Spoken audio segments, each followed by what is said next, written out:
Bonjour à tout le monde. Aujourd'hui, c'est le 9 août 2023. Est-ce que c'est une journée significative? Pas tellement. Du côté des statistiques, on s'attend à vendredi, aujourd'hui c'est mercredi, et on attend des statistiques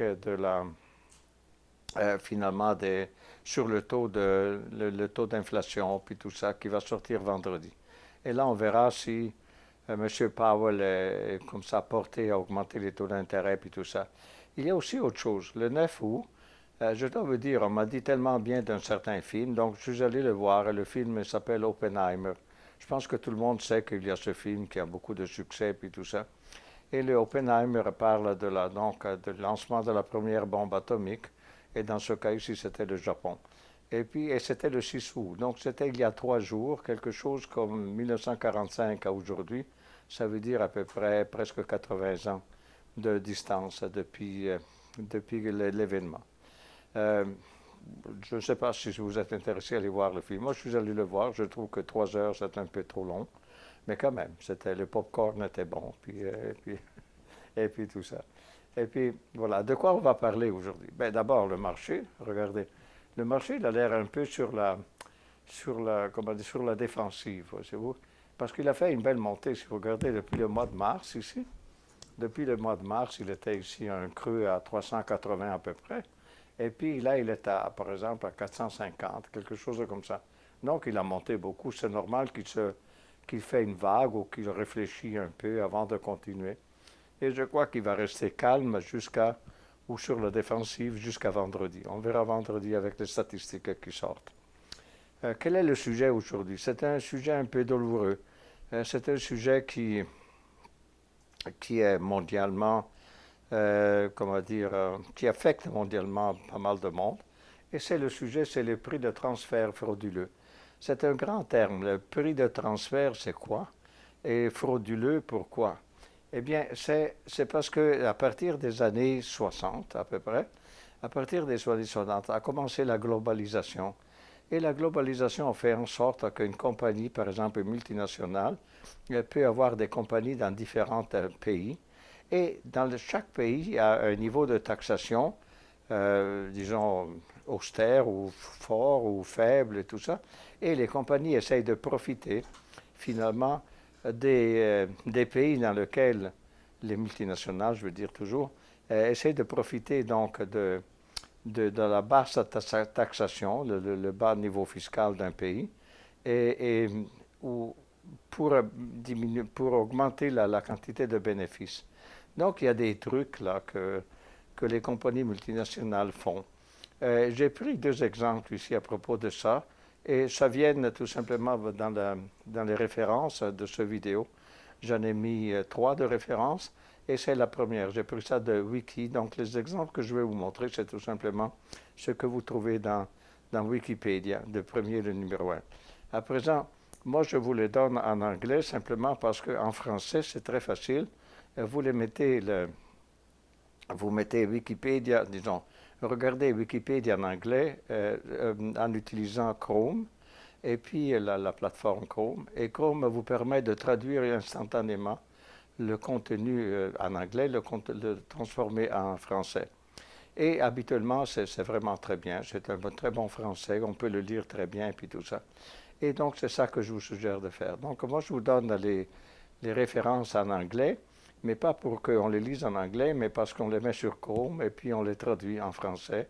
Et pourquoi ça? C'est parce que, habituellement, tout ce qui est, disons, en littérature en anglais, c'est beaucoup plus ample comme discours que le discours qu'on peut avoir dans d'autres langues. Et, et sur n'importe quel sujet qu'on prend. Donc, la conclusion ici est la suivante. Regardez. Donc, 2 choses. Il faut tenir compte parce qu'on vit dans 2 mondes. On vit dans un monde dans lequel on a la démocratie et on a le capitalisme. La démocratie, ça veut dire quoi? Ben, la démocratie, comme on la connaît aujourd'hui, elle est née dans le 1700 à peu près, entre l'Angleterre et puis après avec la France et puis tout ça. Donc les piliers de la démocratie sont le fait que les gens votent, qu'il y a des lois, et donc c'est la loi à laquelle tout le monde doit obéir. Il y a des représentants qui sont élus, c'est-à-dire on vote pour élire des représentants au Parlement. Et on a la protection des minorités, c'est-à-dire tout le monde est égal pourvu qu'il ait le droit de voter, et tout le monde a le droit de voter. Ça, c'est les piliers de la démocratie. À côté de ça, en même temps, à partir du XVIIe, enfin pas XVIIe siècle, XVIIIe siècle, à partir de 1750, a commencé la révolution industrielle. Et si vous voulez, ça a donné la forme du capitalisme actuel. Donc, c'est quoi les piliers du capitalisme? Ben, c'est maximiser les profits, naturellement. C'est répandre la richesse, parce que si tout le monde va bien, tout le monde peut acheter des biens qui sont produits. Généraliser le bien-être public. L'idée du capitalisme ici, c'est que ça permet d'augmenter la richesse d'un pays, finalement des habitants, et donc de repartir donc, cette richesse parmi tout le monde. Donc les deux piliers dans lesquels on vit depuis longtemps, c'est finalement le capitalisme et la démocratie. Après ça, il y a quelque chose qui corrompt tout ça. Et c'est quoi? Eh bien, c'est le prix de transfert frauduleux. Qu'est-ce que ça veut dire au juste? C'est qu'à partir des années 60, on a eu finalement la globalisation. La globalisation a permis aux multinationales d'avoir des firmes, la même firme, finalement, le propriétaire est toujours la même compagnie, mais elle fait des compagnies autres, et ces compagnies autres dépendent dans différents pays. Et ça permet donc des trucs pour réduire finalement ce qu'on appelle là, finalement, on réduit finalement les autorités fiscales. Finalement, ça sert à tromper les autorités fiscales. C'est ça qui est mauvais parce que initialement, le capitalisme est fait pour faire en sorte que tout le monde y gagne et la démocratie est faite pour que tout le monde ait les mêmes droits. Mais en réalité, avec cette histoire-là de transfert frauduleux à partir des années 60, il y a des compagnies et les multinationales qui s'enrichissent et appauvrissent en même temps les pays qui ne sont pas dans le même calibre. Donc, regardez qu'est-ce que c'est. Donc, c'est le commerce, le transfert frauduleux, c'est le commerce entre parties liées à des prix manipulés pour tromper les autorités fiscales, contre le principe de pleine concurrence. C'est-à-dire, le principe de base du capitalisme, c'est la pleine concurrence. Mais ici, ce n'est plus la pleine concurrence. On manipule les prix entre une compagnie et l'autre qui appartiennent au même patron, au fond, au bout de la ligne. Il y a plusieurs exemples, à vous dire. Mais ici, j'ai pris deux exemples qui viennent de la référence numéro 1, celle de Wikipédia. Et donc, ce n'est tout simplement, vous pouvez le lire là, mais là, juste pour vous simplifier, qu'est-ce que c'est? Donc, vous avez une multinationale qui est A, une grosse compagnie multinationale, laquelle possède une compagnie X, laquelle est en Afrique, par exemple. Ensuite, elle possède une compagnie Y, laquelle est dans un paradis fiscal. Et finalement, vous avez Z, qui, elle, vend le produit dans le pays, finalement, mettons, comme en Amérique du Nord. Donc, vous avez donc trois compagnies. Donc, vous avez une compagnie de base. Cette compagnie de base possède une compagnie en Afrique, laquelle, mettons, extrait, ou produit le cacao, par exemple. Donc, cette compagnie produit le cacao et elle vend le cacao à une compagnie Y, laquelle se trouve dans un paradis fiscal. Naturellement, le X vend à Y le cacao, mais il le vend à un prix vraiment très, très, très bas. Et donc, finalement, X n'a presque pas de taxes à payer dans le pays producteur. Mettons que je ne sais pas, j'invente, mais mettons que le Ghana, producteur de cacao, donc il produit le cacao. Le cacao, lui, passe donc est vendu à la compagnie Y, laquelle se trouve, par exemple, je ne sais pas, aux Bahamas, par exemple, juste pour citer un paradis fiscal. Et il le vend à un prix très, très bas. Vu qu'il le vend à un prix très, très bas, finalement, la compagnie X a presque pas d'impôts à payer dans le pays Ghana parce qu'il montre qu'il n'y a pas de bénéfice à faire. Extraire le cacao et puis le vendre, il n'y a presque pas de profit là-dedans.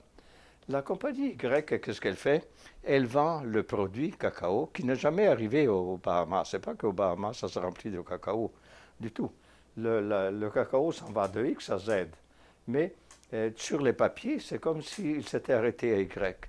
Donc, c'est la compagnie Y aux Bahamas qui achète le cacao et il multiplie le prix et il met un prix qui est très semblable au prix de vente du cacao quand il sera vendu sous la forme de tablettes par la compagnie Z. Et mettons, en Amérique du Nord ou en Europe et puis tout ça.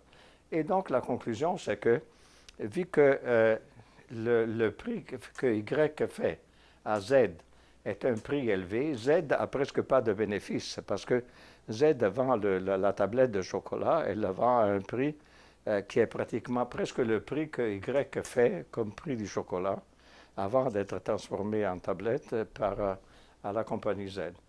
Donc, la conclusion, c'est que Y permet à A de mettre de l'argent de côté beaucoup, parce que finalement, X paye presque rien pour avoir le cacao, presque pas d'impôts.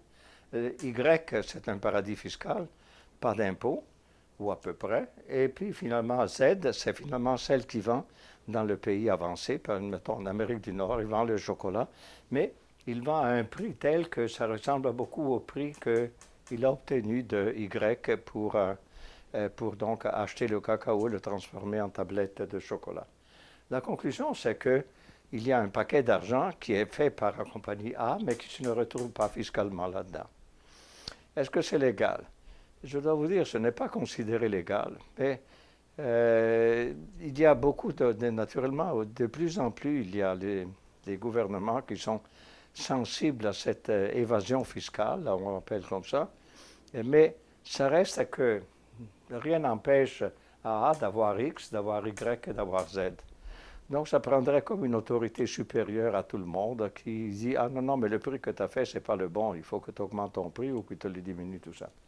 Pour le moment, il n'y a pas vraiment ça encore. Mais il y a beaucoup de pourparlers pour arriver à ça. Donc, prenez un deuxième exemple. Toujours se trouve dans le premier item de référence, c'est-à-dire de Wikipédia, que vous avez comme annexe. Il dit, ça, c'est une compagnie de production de voitures japonaise. Elle est en déficit.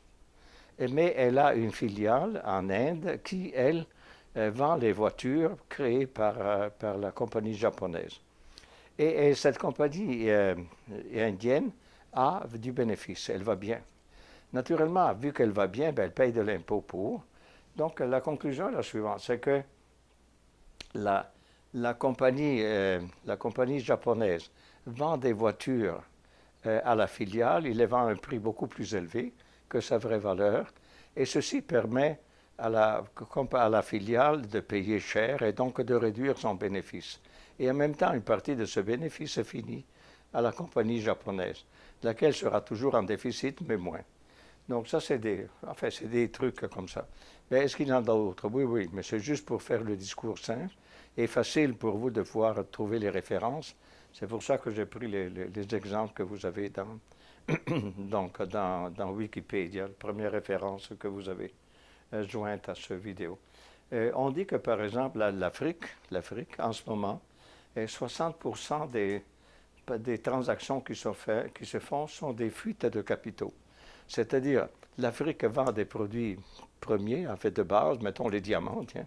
Elle vend les diamants qu'elle produit, mais elle les vend à un prix très, très, très bas. Elle ne fait pas de bénéfice.